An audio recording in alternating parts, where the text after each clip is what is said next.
live coverage of the Mountain Dew 500 from Hickory, North Carolina. Hello, everyone. Cousin Cale here at the inaugural Jack Ingram 111 here at Hickory Motor Speedway. The Z-Max Cars Tour comes to Hickory Motor Speedway. Hello, everyone, and welcome to Hickory on a beautiful 80-degree Easter Saturday. Mike Joy with Neil Bonnet. Steve Grissom leads them down the green with Earnhardt alongside. It's a sizzling Saturday night at the Hickory Motor Speedway. A tricky little dish composed mostly of hard left turns, but with enough straights to eliminate the tourists. For Glenn Jarrett and Neil Bonnet, Mike Joy congratulating Tommy Houston on a great victory here at his home track, Hickory. Off turn 2, it's a freight train of late models thundering down the back straightaway of America's most famous short track. The real key to Hickory is how well you have the car getting up off the corner here. You have to handle well. On a blustery afternoon in Hickory, North Carolina, you are looking at one of America's most famous short tracks, the birthplace of NASCAR stars. This is the Hickory Motor Speedway. What's up, everybody? Welcome back to America's Most Famous Podcast. Back again for another episode. I'm Bryson Davis with Cale Lineberger, my play-by-play partner for Flow Racing up in the Flow booth at Hickory. Cale, how are you, buddy? Man, I am great. We just came off a great weekend of racing, starting on Thursday night, really, and rolling all the way through yesterday. I'm still pumped up, man. I'm ready for Charlotte this week. Yeah, I am too. It's going to be a lot of fun. Got a big race happening on Thursday. And we've got some exciting news here with the podcast. We are presented by Priority Electric and Lighting. So they have come on board. We're excited about the partnership. Greg and his team, they do a great job. And they're big supporters of short track racing. I know they help out Josh Goble, who we'll hear from in just a little while. So, they do a lot for local racing, but a lot for Hickory. And Greg was kind enough to come on board and help us out, and just an exciting partnership between us. They do all kinds of stuff. If you go on their website, Priority and electricandlighting.com, you can check them out. All their different services that they have is just amazing. They do a great job, and I've got their telephone number. So if you want to reach out to them, they do a great job. 828-525-0216. And give them a call. Priority Electric, the official title sponsor of America's Most Famous Podcast. So we want to give them a shout out and thank them for coming on board and helping us out. Cale, that's exciting, right? I'm very excited, and we always like to talk about it at the racetrack. But anytime that you support people like Priority Electric and other people that support short track racing, you and in fact are helping support short track racing and letting your voice be heard. That you like them being a partner, you like what they're doing, and I'm looking forward to that. Like I say, we appreciate them coming on. And excited about them being our title sponsor, and can't wait to maybe try to get some more folks on board too with America's Most Famous Podcast. Yeah, for sure. It's been a lot of fun. We're excited. It's just a fun time. So thanks again to them. Again, if you want to check them out, PriorityElectricandLighting.com, 828-525-0216. Give them a call. Check them out, see what all they can do for you. And Priority Electric and Lighting, great partners of America's Most Famous Podcast. Cale, let's jump into the racing. We saw great racing from everywhere in the local region, from Wilkesboro to Hickory. It was a great weekend for late model racing. Let's go ahead and start. We'll do this in chronological order, starting, I guess, up at Wilkesboro. A lot of big names, a lot of Hickory names up at Wilkesboro for probably one of the biggest nights in late model racing in quite a while. Oh, absolutely. I mean, you had the pro late guys running up at Wilkesboro on Thursday night. Z-Max Cars Tour, the late models, the ones everybody wants to see every week. They came out on Friday night. I know that you were there, and me and Connor and my girlfriend Ashley were all there, and I had a great time from the time I got there, watching some of the Pit Crew Challenge stuff with the Cup guys, and then of course with the night culminating with the Z-Max Cars Tour being there. Started out real racy. Everybody got through lap one, but lap two, pandemonium ensued, and man, it just kind of set the tone for the whole night, I felt like. Yeah, it really did. This was the perfect scenario for the Cars Tour and what that has grown into, for them to have such a big deal, and for Flow Racing even. Like, we're on Flow, and Flow is a big network for these local guys at every level.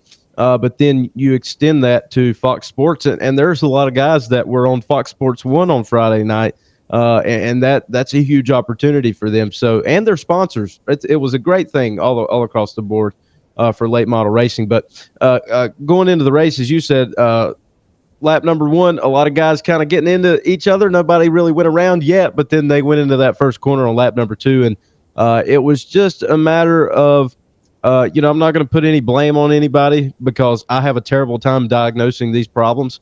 I've heard enough commentary since the incident of, what this guy thinks, about what people are saying. But it's just unfortunate. I think a lot of good cars were taken out there in the early going, even if they weren't, detrimental damages to the car where they had to park it. Like Michael Bumgarner, for example, involved in that one, had a pretty fast race car. But those guys, Landon Huffman even rode around the rest of the race without a door.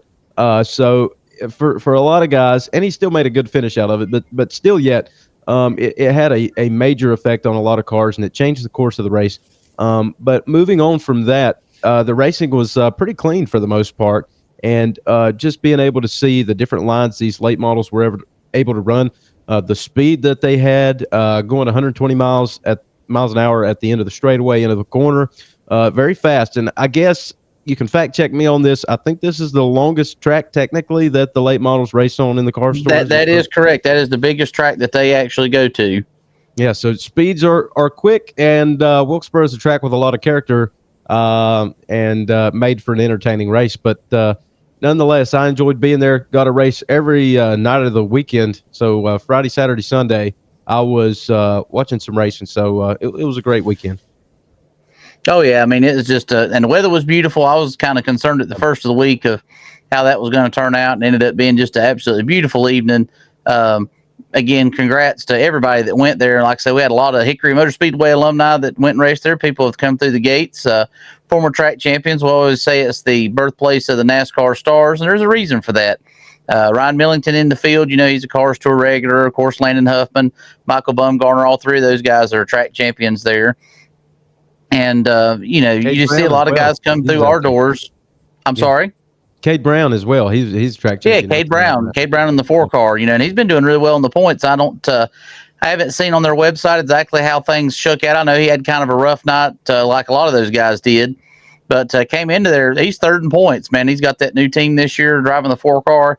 And, I know the points got kind of shook up a little bit this week. The 29 of Landon Lewis, he's the points leader now, bar none, since Connor Hall kind of had a little bit of a issue, getting into some trouble a few times. So I couldn't have been more pleased with the way that race, just the way everything unfolded, and the amount of,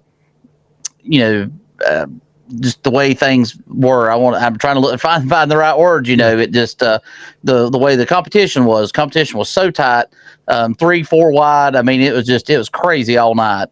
Yeah, it was. From a fan's perspective, you couldn't ask for a better product. And you even had guys tweeting after the race saying, hey, let's just put the Cup Series in a late model stock whenever we go to a short track, and let that be the short track car of the Cup Series. Honestly, great idea. I would not be against it. I would love to see these guys all in a late model stock out there battling it out. Obviously, it's not realistic, but that was something cool. And it wasn't just one guy said it. I've seen that several times since Friday night. So that was pretty cool. May have got disproven just a little bit on Sunday. We'll get to that in just a little bit about how good the race was at Wilkesboro. But let's transition into let's go home to Hickory Motor Speedway.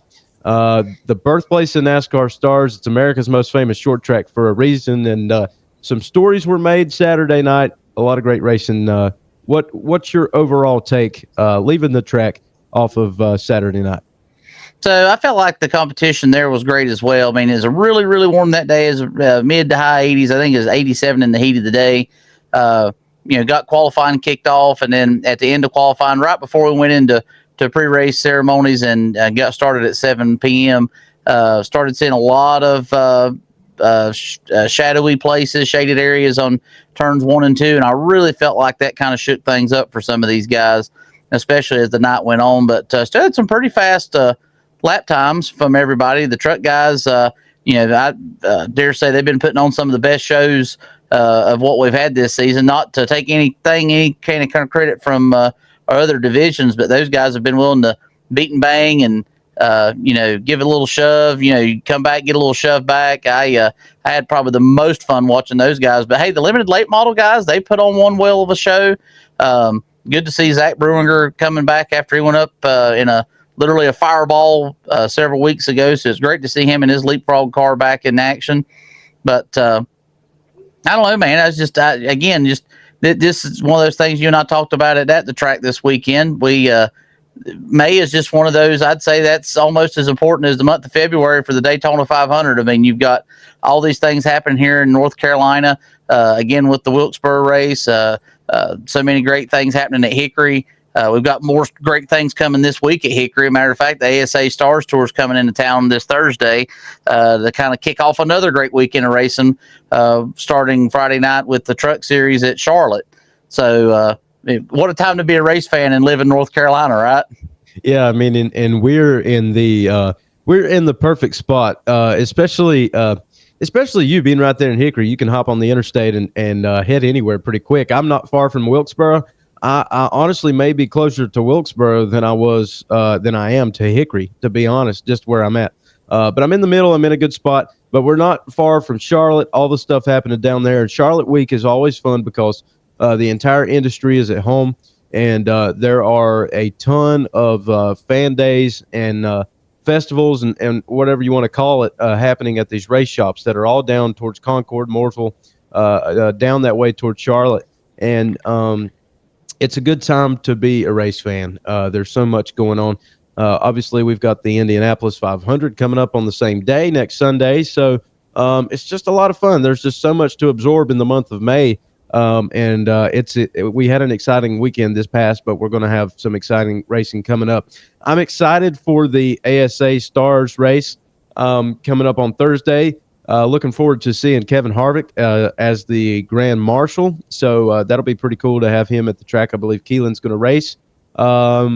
I think, is that right? Has that been confirmed? Yep, Keelan's supposed to race. Yeah. Braxton Bush is also going to be racing at Hickory in the I almost say limiteds in the Legends cars, and then so that probably means his dad may make an appearance. Since everybody will be pretty close, and then Chase Elliott, multi-time winner in the Cup Series, most popular driver. He's going to be coming in Hickory Motor Speedway driving the Freight Auction Chevrolet.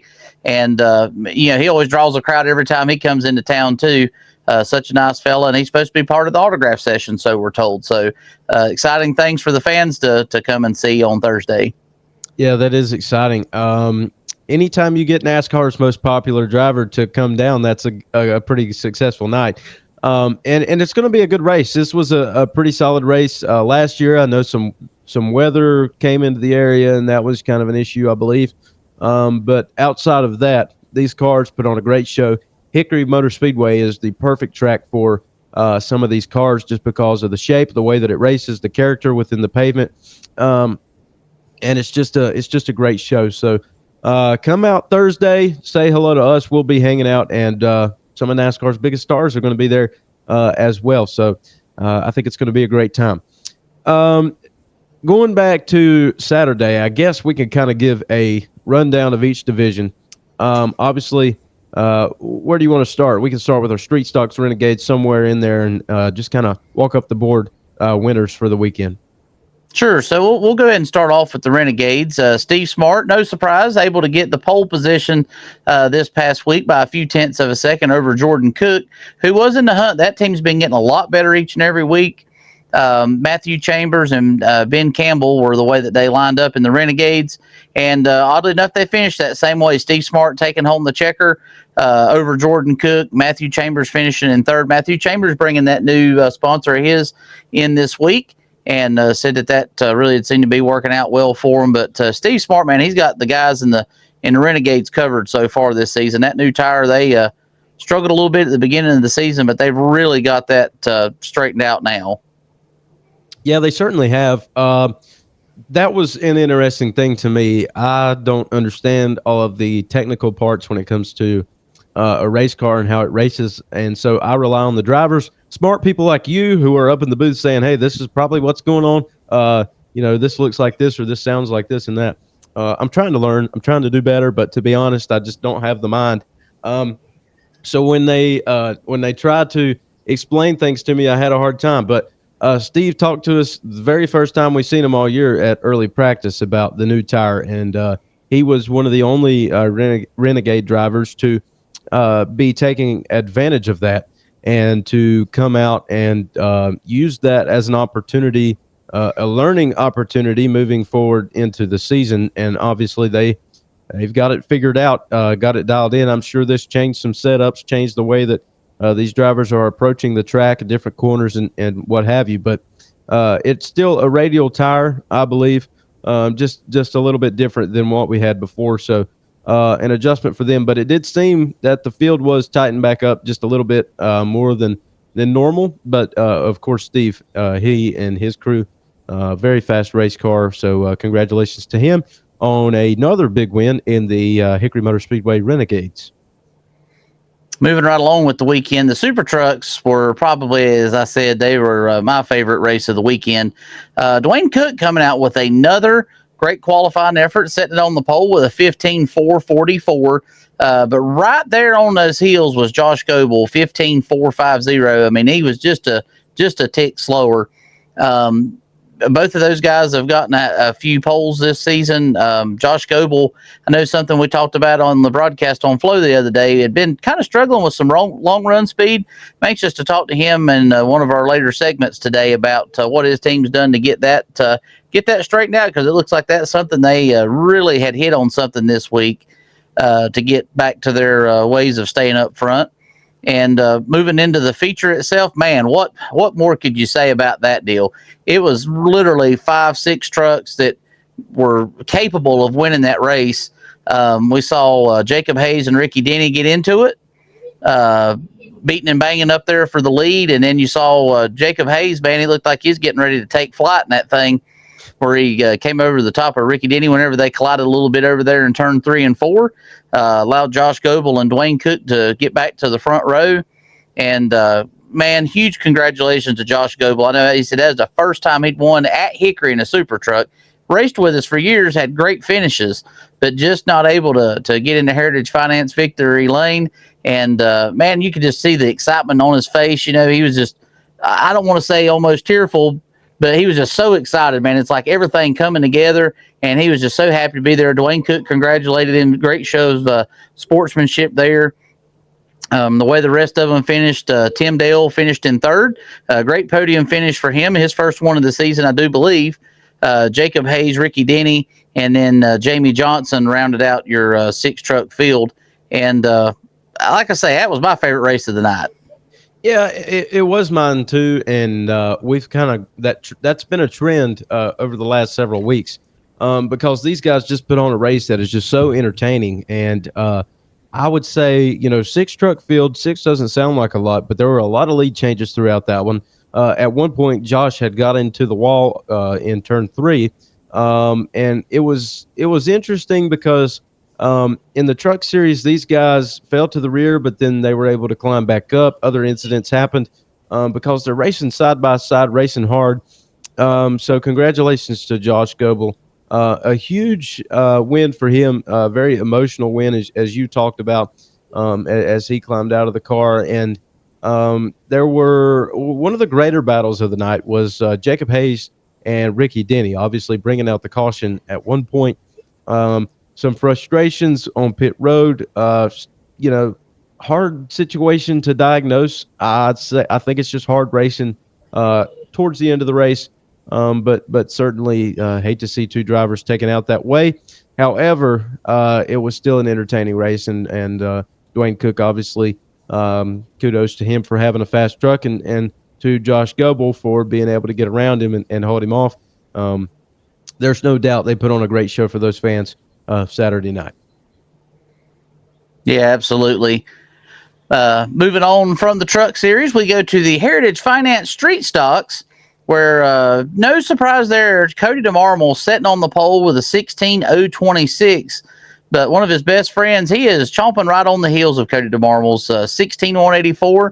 Trey Buff, man, what a difference this season as they have started out the season a little bit on the slow side, not as in speed necessarily, but just, not knocking on the door every week of a win.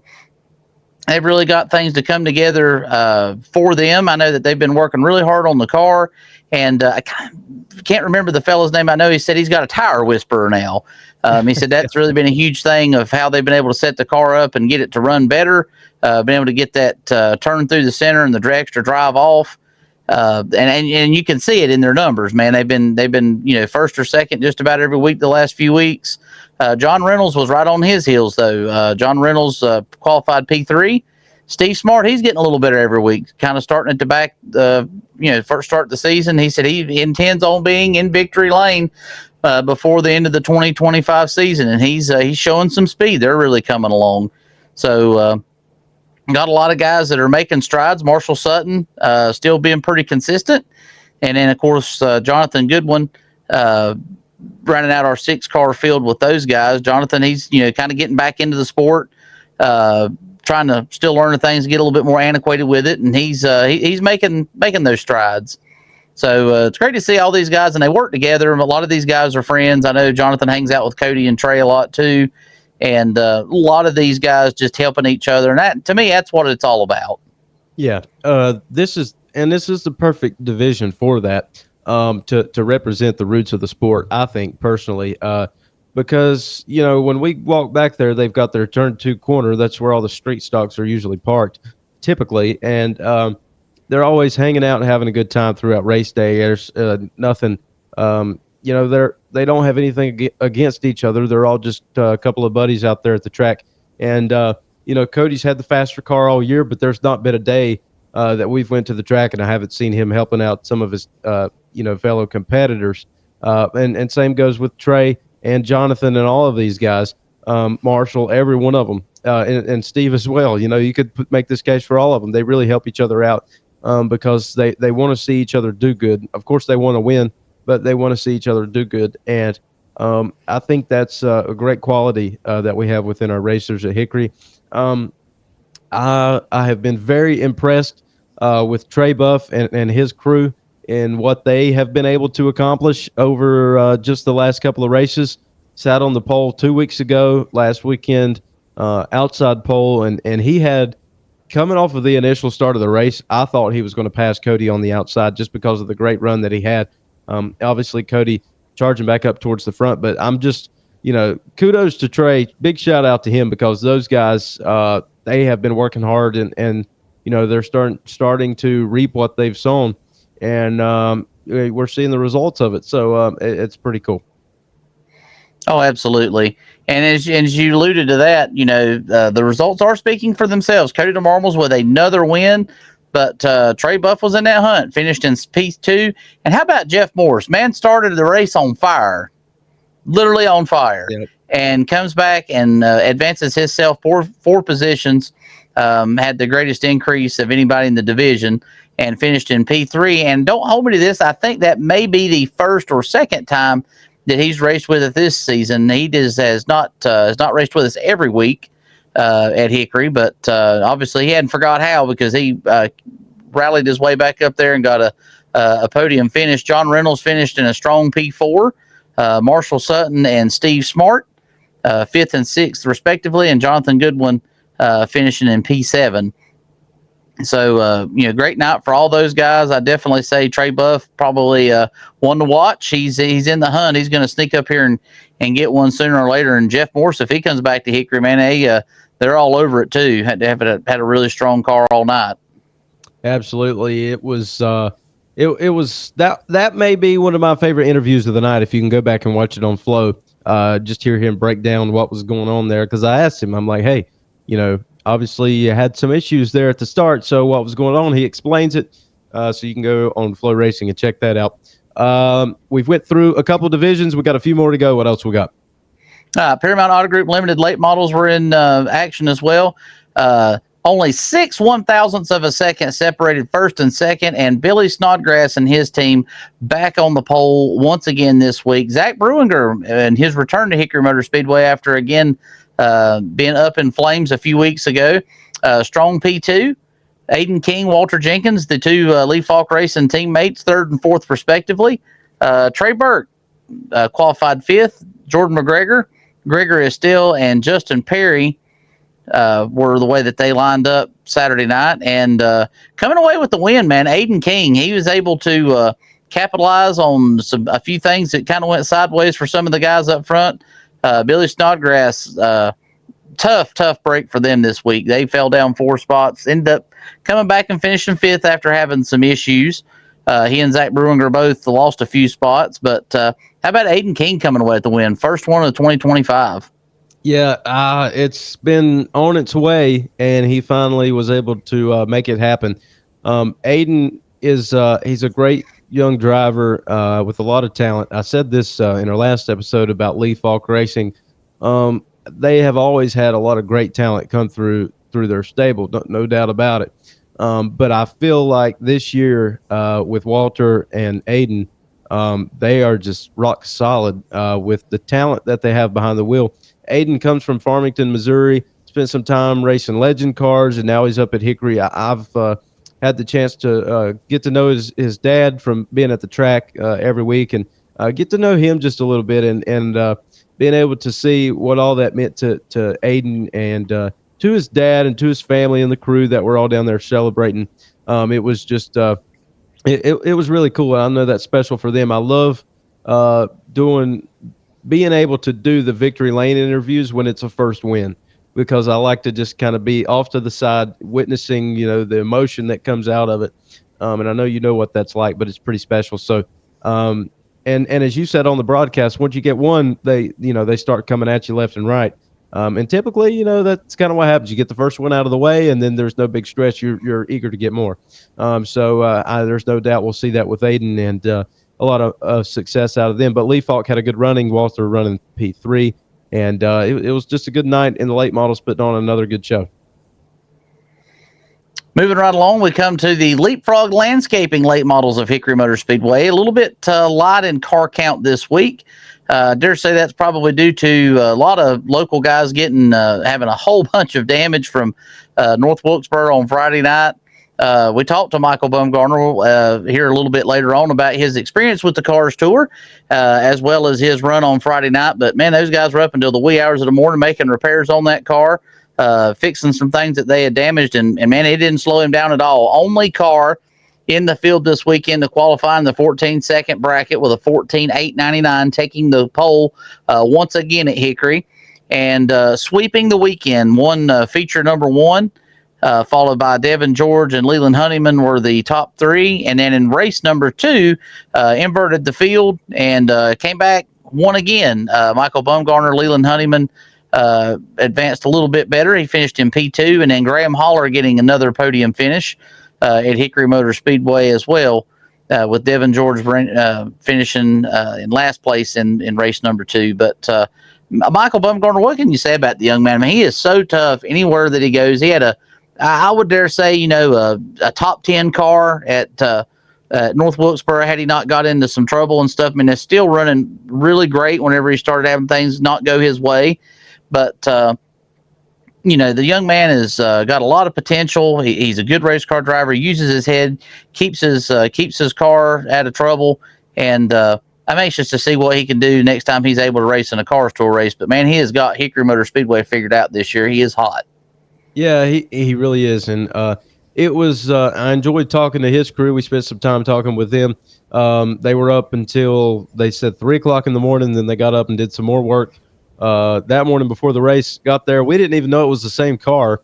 We had to ask them, is this the same car that you used for Wilkesboro? It looks like everything's perfectly fine. And they're like, no, we've been up all night. So they got some work done on it. But so kudos to them for getting it to the track. But no, they're just so fast. Michael's been qualifying well here lately, and even though he says he's not a qualifier, I think we've proved that wrong very quickly after he said that on this podcast. But no, they're just dominating, and he's on track to maybe push for a second championship. I know it's early in the season, no doubt about it, but he is certainly on the right path to do so. There are a few guys. Typically, there are some fast cars in the first race that maybe have the chance to take the invert into the second race, start up front, and with just 4 cars in the car count, it's a little bit harder to do that and stay up front. Push out, there's not really any lap traffic as tight as the field was, and so nobody really got to play the invert per se this week, as typically we see happen. So Michael sweeps the weekend and concludes a night of great racing at Hickory Motor Speedway. When the lights shine bright on a race night at Hickory Motor Speedway, there's one name powering the action, and that's Priority Electric. Whether it's your home business or your favorite short track, Priority Electric delivers top-tier service with the speed and precision of a championship crew. They're proud supporters of local racing and the legends of tomorrow. Priority Electric, they're charging up the community one connection at a time. You can call them today at 828-525-0216 or visit PriorityElectricandLighting.com and let Priority Electric light up your next project. Hello, race fans. Welcome to segment number 2 of America's Most Famous Podcast. We're with Hickory Motor Speedway's most recent Super Truck winner, Josh Goble. Josh, welcome to the show. Hey, thanks for having me. So I know we got a chance to talk to you a little bit. Obviously, you're not new to Hickory Motor Speedway, but you are new to Heritage Finance Victory Lane. Tell us what that was like getting your first win in a Super Truck there. It just seems so magical. Yeah. A couple times there, it didn't look like it was going to happen. Even Saturday night there, a bit ups and downs for sure. But yeah, we've raced there off and on. We ran a whole season a few years ago in the Super Trucks, and we ran really good. Got some poles, led some laps. Just couldn't ever finish one out. And even back to limited late models, and even 20 years ago we ran late model races there, and always ran decent. We were in the hunt, but just couldn't ever pull one off. So that was my first win in the Super Truck there, and first win at Hickory, and that's been a big goal of mine, in racing. I really wanted to win one at Hickory, and hopefully it's the first of a few more at least. Hopefully.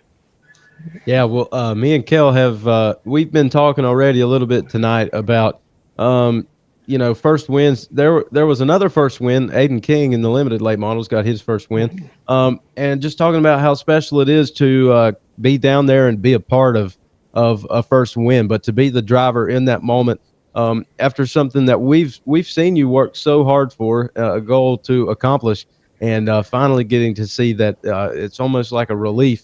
And there's so much emotion involved in it, and you can just tell how much that meant to you. So it was great. And as you alluded to, throughout the race, it wasn't just, you went out there and had nobody to race. I mean, this was a tough race, considering the circumstances and how it played out. So congratulations to you on that win. Yeah, definitely. We've led quite a few laps this year, and again, set a couple fast times, and led laps, and just kind of slipped away on us, and that kind of starts eating at you a little bit. When is this going to happen? Why does this keep happening to me and or to us? Yeah.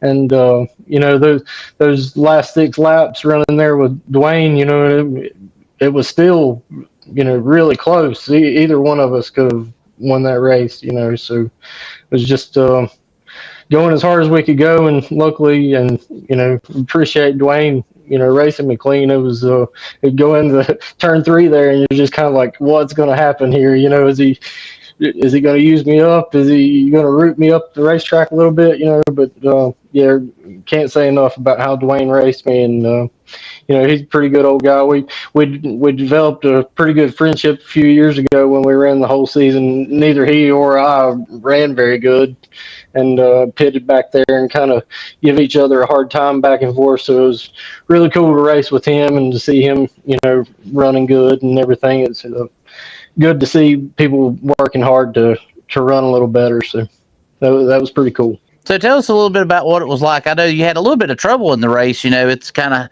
I guess you'd say, a scary moment. Had a little bit, looked like a little bit of a brush with the outside wall. We tell the fans a lot about it. We call it the backstretch, but that the backstretch is anything but straight.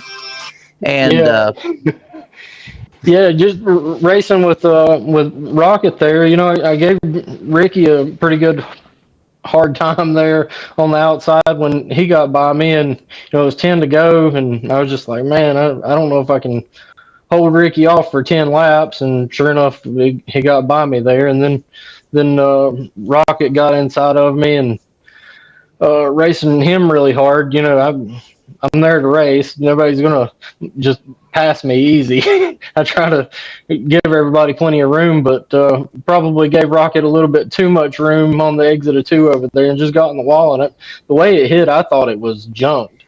The tire jumped up on the wall, and it got the right front too, and it felt like a pretty good lick, and kind of bouncing down the backstretch, and got in, and they told me, doesn't really look that bad. So they adjusted on it a little bit and went back out, and, it went the way it went from there. I think it's amazing. It was amazing to watch. Just good racing. I mean, that's all it was. Good hard racing. And you guys, I would argue, put on the best race of the night and have for several weeks now. The competition is just so tight, and a lot of guys that are fast, and you're obviously one of them up there in contention week in and week out. But the truck series is entertaining. It's got to be a lot of fun to drive out there. Maybe stressful at times. I don't know. Yeah, I mean, I like the good close racing. Like I said a couple times, it's been really frustrating knowing how good of a truck we have for, say, 15, 20 laps. I think at one time 27, 28 laps. That gets a little bit frustrating, but the competition's been tough. And there's 3 or 4 trucks that have a shot to win every week, and I think that should draw more trucks. I think a couple more are coming. I think you're going to see somewhere around that 8 to 10, maybe 12 trucks a race. So it's good to have a good truck count. I know some of the other divisions aren't doing so great, but the trucks keep putting on a show for them. And what have you guys done? I know that's something me and Bryson had talked about. You guys have had great short run speed, great qualifying speed. What looks like, this week, even after the adversity, you guys have kind of got the long run speed pit part of it a little bit more figured out. Tell us, has that been just a trial and error thing, or got kind of lucky a few times, or what's brought that to where, you guys were able to just kind of get the backside of the deal to work out? I still don't know if we have it. I don't know if we have it completely, figured out what we need to do for long run speed. We fell off again there. Truck got loose this time, though. We've been fighting the truck getting too tight and playing with air pressure, playing with the front end settings, and we have really good drive off. Our truck gets off the corner good. That roll through the center, and it looks like those guys beat me pretty good getting in, and don't really know what I've got to do to help that.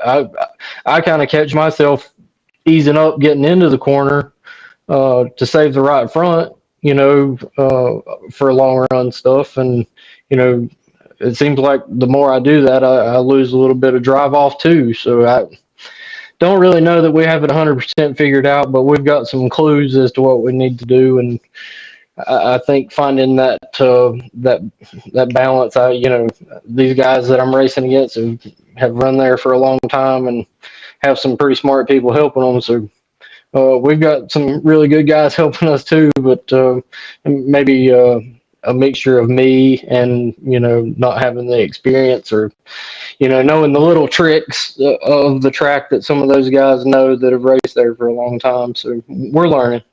I'll ask you this.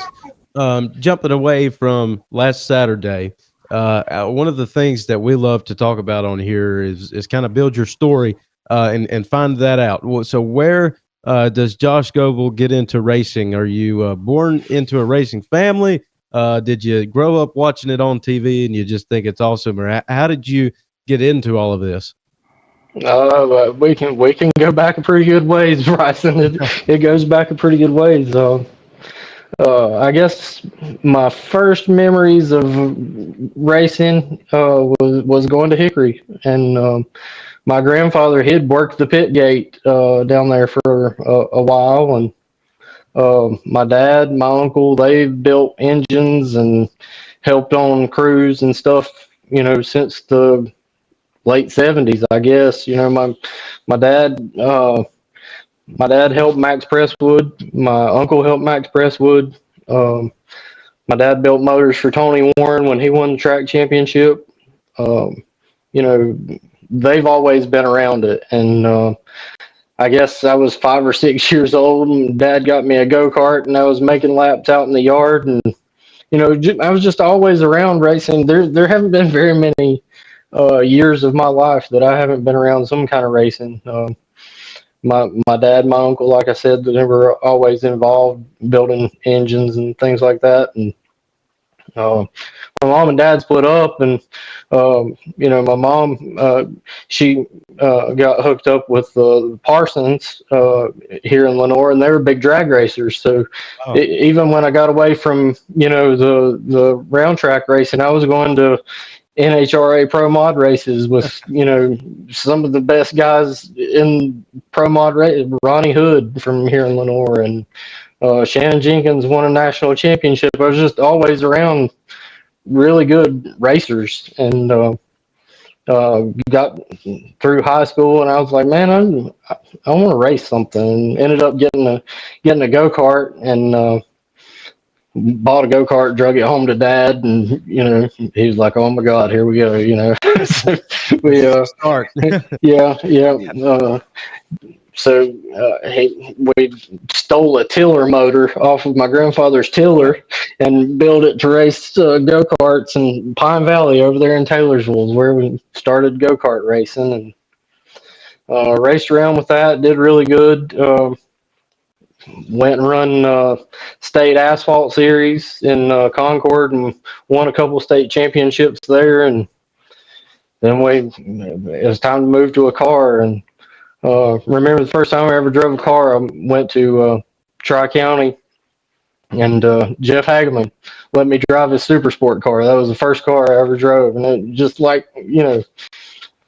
unbelievable the opportunities that I've gotten, but it's worked out, and we've done it as a family deal and had some help along the way, and that's where it goes back to, Bryson. And I remember sitting in the grandstand there to the right of the tower. It was like my grandfather's spot, and watched a lot of races from the top row up there to the right of the tower, and watched some really good races. Like I said, Max Presswood, Tony Warren.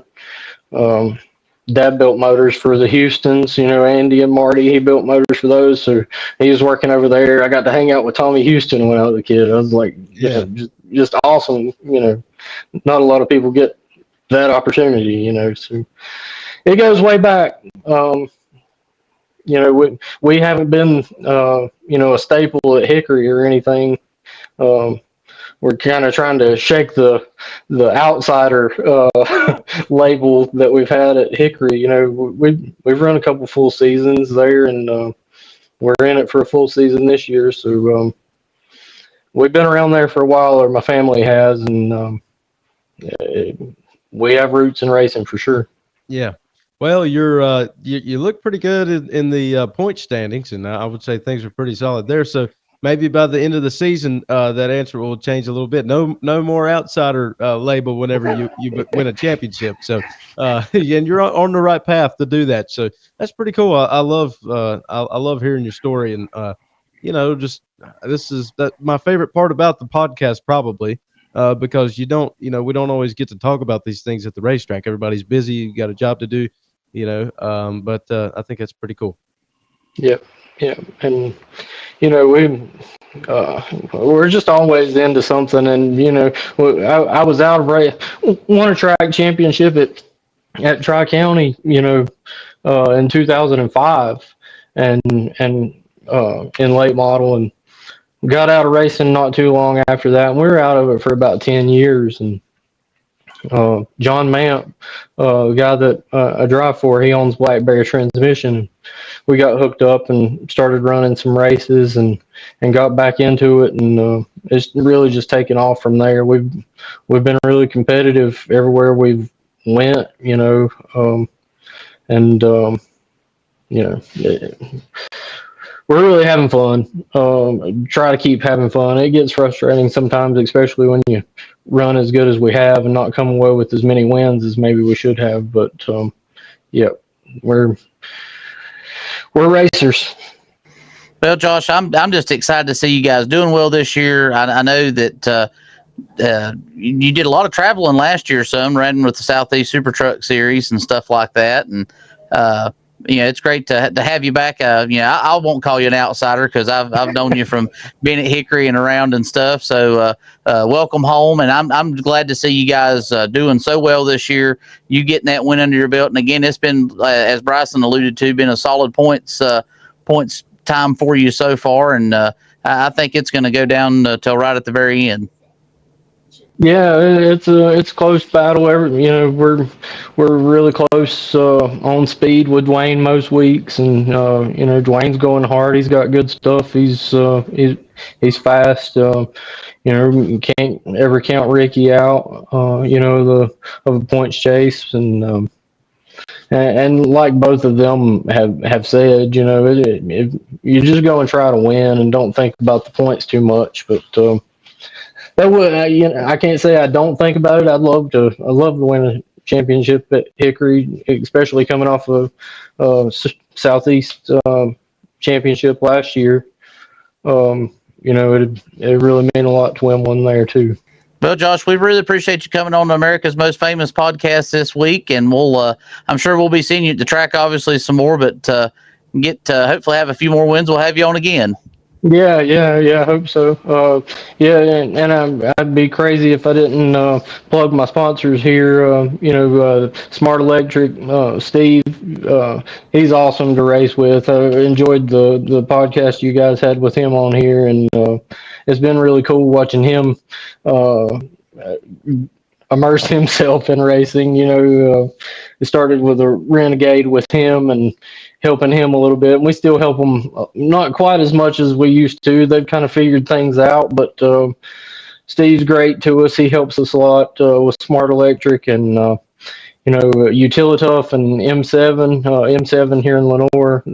They've been a great help the last couple of years also. And my buddy Greg with Priority Electric, he's sponsoring your podcast now, so that's awesome. Really appreciate him always being there. Blackberry Transmission, John, my truck owner, Appalachian Stone, and Advanced Auto Parts. They all help us a great deal, and we really appreciate all of them.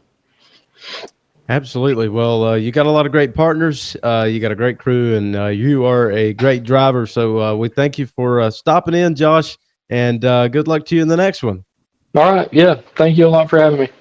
All right. That's Josh Goble on America's Most Famous Podcast. All right. Second guest segment is here, and we've got race winner, 2024 track champion, and two-time guest of America's Most Famous.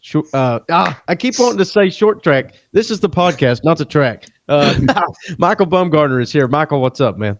How's it going? Thank you for having me. Absolutely. So you are coming off of a pretty busy weekend.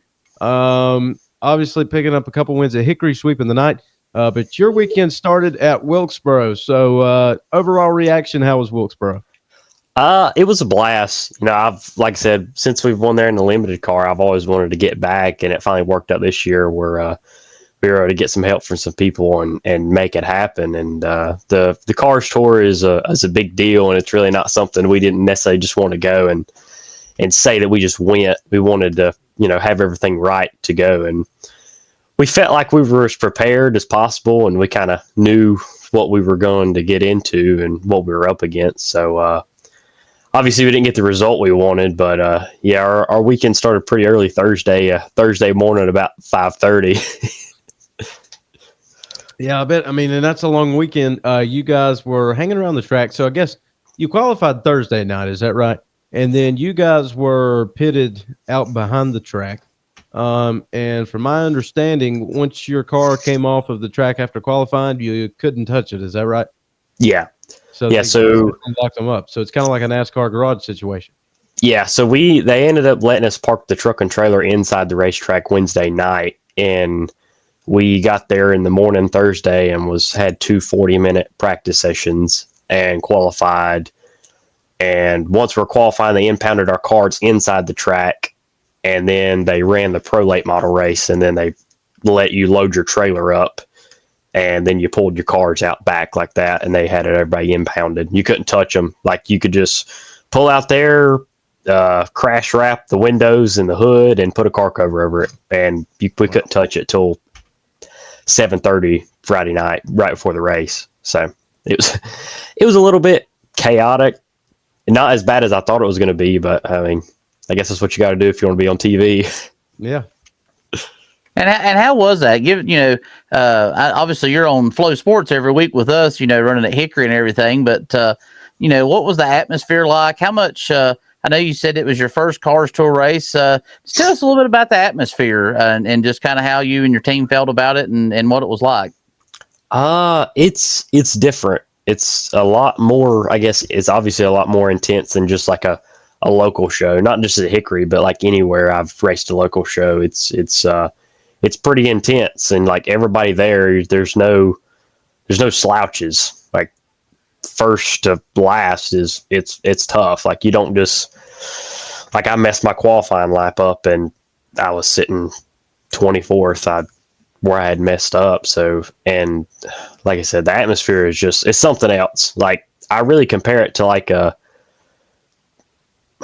cup type mentality, I guess. 'Cause like everybody there, I mean, if it's not a stacker trailer, even if it's just a single trailer, like most of them guys have all paid employees. So it's the real deal, I guess making your step up the ladder. I mean, obviously like to Xfinity or truck, like that's like the same deal there. Like that's most of those guys' full-time jobs. So, I mean, if you've ever been to a truck race or anything like that, and you've seen that intensity, it's really kind of similar to that. And, it was just pretty cool for our small team to be a part of something like that. Yeah, I feel, and me and Cale were both there watching from the stands, and I feel like, the Cars Tour, I know when the racetrack revival thing come around, that wasn't a Cars Tour event. It was just a huge late model event, but I've never seen that big of a crowd for late models. But just the late models up there at Wilkesboro, this is kind of like the top in late model racing, and it's it was a big night for you guys to be on FS1. I mean, I'm sure that had to be pretty cool to go back and be able to say, hey, I was on Fox Sports tonight. And, regardless of how your night went, your name was up there on the column the whole time during the race. So that's pretty cool feeling, I'm sure. But for most of these guys, I mean, as you said, this is a Cup Series type event. If, that's your comparison to the intensity of it. And you talk about how close the cars are, and just makes the racing good. And I think it was a good showcase to fans out there and to guys like you who are local racing at Hickory. And then we saw you down at Hickory on Saturday night, just beating the crap out of everybody. Once again, by the way, you told us the last time you were on here, you sucked at qualifying. So as soon as you said that, now you're like on the pole every week. So what's up with that? Yeah, I don't know. Maybe I jinxed myself in a good way. In a good way, yeah. Yeah, like I said, my qualifying showed up a little bit at Wilkesboro, obviously, but it was a little bit better at Hickory Saturday the following day. But yeah, so like I said, for the FS1 deal and being on TV, obviously we didn't get the TV time I would have liked. We dodged the big one there and really avoided disaster. We had a little bit of damage, but yeah. So like I said, for the FS1 deal, that was really cool to kind of shine a light on our type of racing. You see the trucks in Xfinity and Cup, but you really haven't seen late model stuff on TV. So it was pretty cool. I had a lot of people reach out or like text me like, hey man, congratulations making it. It's cool to see you on TV. So it was pretty cool. That's awesome. How did you feel about? I know when you a few years ago when we had the racetrack revival, obviously that was on the old, extremely worn pavement at North Wilkesboro. I know that I went down there. I actually went a few times even before they started trying to clean the place up, and saw what kind of terrible shape that the asphalt was in there. Tell us in the late model how much different was it from whenever you won that race in the limited car to now? I believe it's a 3-year-old asphalt that's on there now. How much different that experience was racing there on it? It's a lot faster for sure. I mean, the speed really didn't bother me, but I definitely could tell it was a lot more corner speed and a lot more straightaway speed. The old asphalt, it had grip, but it like really wore the tires out. Like you could kill tires there in a heartbeat. But it wasn't like you were sliding out of control. Like it had overall grip, and it was smooth on the old asphalt too. And yeah, with this new asphalt, even though it's got some age on it, it's still got a ton of grip. That's what I noticed the first time we rode out there in practice, because like I didn't even really have to work the tires at all. Like it was just like weave 2 times and you could just send it, and the grip was there. And we started out on some older tires we had from Hickory, so they had some laps and wear on them. And yeah, right out the gate, you just fire off and it instant grip. So that was the biggest thing. And it almost is kind of like similar to Tri-County, like where it's a little bit fresher repaved, is what it was similar to what I've raced on to kind of prepare for that. But yeah. A lot of grip, fast, and no riding, racing your heart out every single lap. I felt like I was there for the start of the race. I was getting hung on the inside or outside. I was side by side with somebody. I was barely single file at all. Yeah. Well, and talking about the pavement too, it seems like it's got a lot of character. I noticed some guys, there's a pretty good bump, seemed like in turn number 4 when you're coming off the corner. So a lot of guys kind of seem to, that give them some issues. But tell us about one of the stories of the weekend was Goodyear's versus Hoosier tires, because the Cup guys were on track before you guys, and then you guys, obviously Cup guys in Goodyear's, and you guys come out, bring some Hoosier racing rubber. Do you think that had any effect on, the early incident there on lap number 2, or is that, what was your take on that? I don't know. I mean, when I was working my tires and when we made those first laps, like I didn't really feel like I was like out of control loose, but that's just me. But we were loose the whole time, so I couldn't really say that it was the rubber's fault was why we were too loose. But no, I don't think so. I think it was more a product of everybody was just like TV and was just too antsy, and then ended up causing that. But my opinion now, the rubber really didn't have that much of effect to me. Yeah. And, you guys had a good run even after that early incident. I know that when we talked to you at the track this past weekend, wheel bearing troubles is kind of what ended up putting you guys out. But you guys were running really well. I know you guys were fighting with Cade Brown there for a little while, and some of those other guys just, you guys were really hammering out some good laps all the way up till right before you had to retire the car.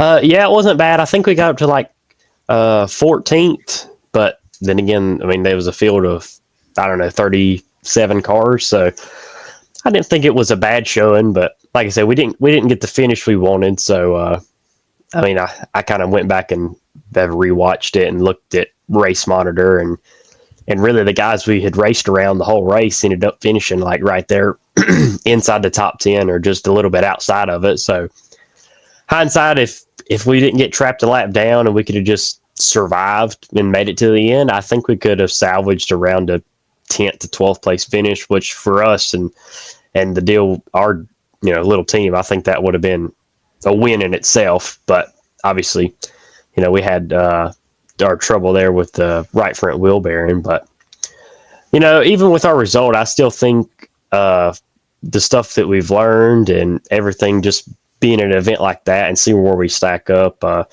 I feel like going back to another event, if we could get all of our ducks in a row and everything go well, I feel for sure we could go there and be competitive and compete for sure. Well, I know I'll go ahead and ask the question that I know I'd kind of thought about the other day, but I was going to save it for the podcast today. Is do you have any more aspirations this season to try another Cars Tour event? You know, they're getting ready to come to Hickory. There's a lot of money on the line here in a few weeks.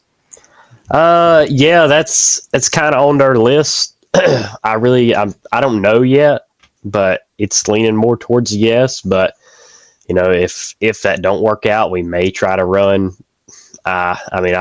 I pitched the idea around to our guys, maybe going to Wilkesboro again for the last Cars Tour race of the year if we don't end up going to the Hickory one. But you know, I don't know. It really just depends out. If we go to Hickory, if we have a car left after that, it would really be the deciding factor if we would try another one after that. But yeah, I think we're going to give Hickory a go. You know, I feel like our car needs to be just a little bit better. You know, we've been just trying to use the weekly shows to really just tune our car in, and you know, feel like that's the best time to. And we've made strides and in gains and found some stuff we've kind of overlooked and we've made better. But hopefully for the Hickory race, the Jack Ingram, a couple of longer races are coming up, so we'll kind of see where our car is there, and I'm sure there'll be a lot of Cars Tour guys and stuff coming to run those races, so we'll be able to see where we stack up before the 50,000 win race comes around. That's exciting. Hopefully we'll see you out there. You obviously know how to get it done. Got it done Saturday twice. So went out, won the pole. You were almost, if I remember correctly, I want to say like almost 0.2 of a second faster than the second place car. So you were getting it pretty good. Only car to break 14 seconds, so you were pretty quick. But one race, number one, they flipped you guys around, and you were back in the front in a couple of laps, and was able to sweep the weekend. What does it mean to you, just as a driver, when you're able to go into a weekend and get the sweep and accomplish that? No, it means a lot. Obviously, the car counts haven't been the greatest, and I don't really let that necessarily hinder our performance, because really we've just put our focus in just making speed with with our car and basing it off the speed we have and getting faster. But it means a lot. A win's a win at the end of the day. No matter who shows up, whether it's 5 or 20 cars. But we're supporting Hickory Motor Speedway. It's my home track at the end of the day, no matter what. And that's it's always going to be my home track. So no, it means a lot, no matter what. Well, I know that we're glad to have you. You've been, this season's been really great for you guys. I'd say more dominant even than last year has been. You guys have got it figured out on a week to week basis, and as a reigning defending track champion, I feel like you guys always bring you and Ed and your dad and all them. You've got a lot of. You're a multi-generational talent. We talk about that at Hickory a lot, because we've got a lot of racing families that have been, put in time at that racetrack, and you guys have, you've got some really good heads of state behind you, so to speak. Yeah. And I like to see it. I know that you guys, keep doing a little bit better. I really hope that you guys are able to make the Cars Tour race at Hickory, because if you go back to what those guys are qualifying at, last few times they've been, I mean, you guys on a weekly basis are just, y'all are all over it. Yeah. Yeah. So like I said, so hopefully, we'll keep tuning on our car at the weekly shows and make sure that we feel like our speed's where it needs to be for when they come around. And like I said, like the Jack Ingram's coming around, so that'll be a real telltale sign. And we feel like that's been all of our strong suits, is the long run pace, and just make sure our car's good enough to qualify in to the tour. And we'll see how it goes. But to me, that's the hardest. Like where I had mentioned, we had missed the setup for Wilkesboro. That's the hard thing about the tour is once you qualify it, that's what you got. Like there's no making wholesale changes. Like you do air pressure, they gridlock or impound the cars. You're on pit road, and whatever you qualified with is what you got. You pull the tape off and set air pressure. So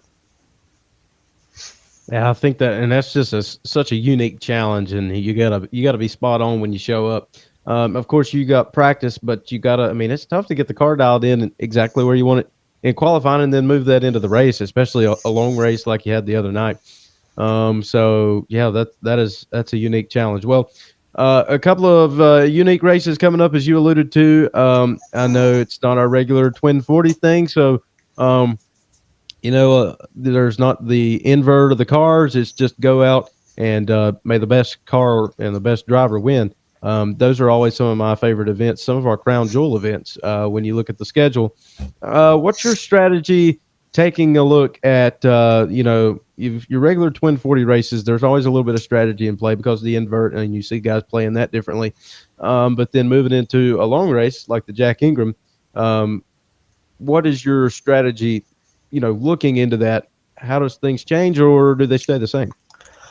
They change a little bit. Obviously, the where I'd like to qualify is still up front because it makes it a lot easier to conserve your tires. But I think this year might be a little bit different because it seems like the new Hoosier tire, it doesn't wear as bad, so you really don't get punished as bad for burning them off. I guess it's really just the heat is what I've noticed, because like where we had our tires come apart at Wilkesboro, they on that high grip asphalt, they just build so much heat. So at Hickory, where you don't have as much grip and you're kind of sliding around more, it's really important to not slide it as bad, because you're not necessarily wearing the tire out. You're just pissing it off and getting it real hot. And then the heat causes it to lose grip rather than the rubber. So, I wouldn't, same way I would approach any longer race. You still got to take care of the tire, even though it don't wear as much, and just not get it hot. So goal would probably be to try to qualify, like top 3 or on the pole if it works out. But, and just, either let them go, or, if you qualify on the pole, sometimes you can control the race. Nobody really wants to go, and you can kind of set the pace and control it from there, kind of like we were able to do in the 75 lap earlier this year. So yeah, not a lot of change for how I would approach the longer races, but it's a big chess game at those the longer length races. Who goes, who saves, and I guess we'll just have to wait and find out. Well, I can't wait to see you guys get back in a car store type event. In a couple of weeks, you guys will be back at Hickory Motor Speedway, and I know me and Bryson already talked about. We're already kind of getting excited and a little bit giddy about the Jack Ingram coming up. That one's been a lot of fun, and Kevin and the guys at Hickory, they do a fantastic job on those trophies. I know if I was racing in your shoes, that's definitely one of the ones I'd want to put on my mantle, because that one's always really neat to see. Yeah. Man, it seems like over the past, even my rookie year, it seems like every time a big race rolls around, we always had speed. It just seems like something happens. Like, not necessarily if we get, I won't say turned around, but just sometimes strategy, or we kind of miss the setup. It just seemed like something always comes up at these bigger races. So I'm really hoping we can capitalize on them this year and win at least one of them, or if not a couple or all of them. All right, we got a couple of big races coming up down the line. So, we'll see what you guys are able to do, and I'm certainly look for you to be competitive. So we'll see you at the track on Saturday. Michael, thank you for coming on America's Most Famous Podcast once again. Yeah, absolutely. Thank you for having me. That is Michael Bumgarner on America's Most Famous Podcast. All right, race fans, so that's going to do it for the episode. We had some great conversations today with Josh Goble and Michael Bumgarner, both drivers coming off some fresh wins and a hot weekend at Hickory Motor Speedway. So I think we had a good episode, recapped a big weekend in short track racing, and always good to be back in the studio with Cale. Yeah, man, I always love doing these with you. I love working with you at the Speedway. Obviously, that's another home away from home, and I really enjoy. I hope all you race fans do when we do the podcast. Enjoy getting to see kind of how your favorite drivers feel about certain situations.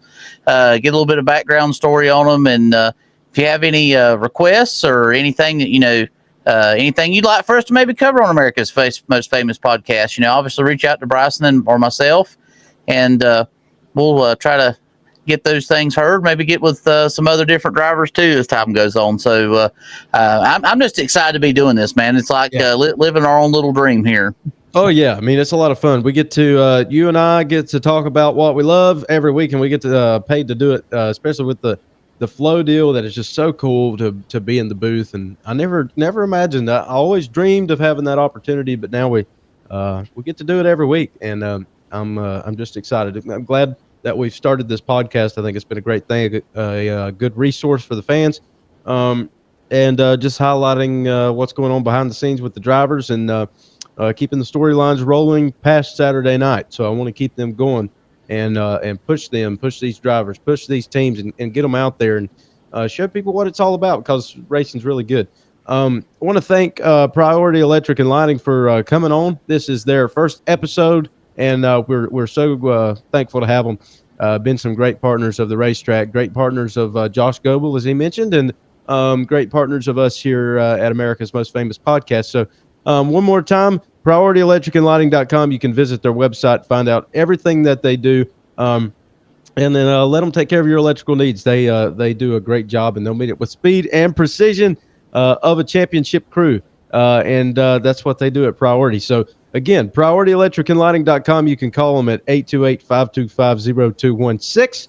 Give them a call, Priority Electric and Lighting. Cale, thanks again for doing this. This is episode, 6, 7, who knows, of America's Most Famous Podcast. We've done several of them now. So, Cale, thanks for doing this again, and we will see all of you back at the track.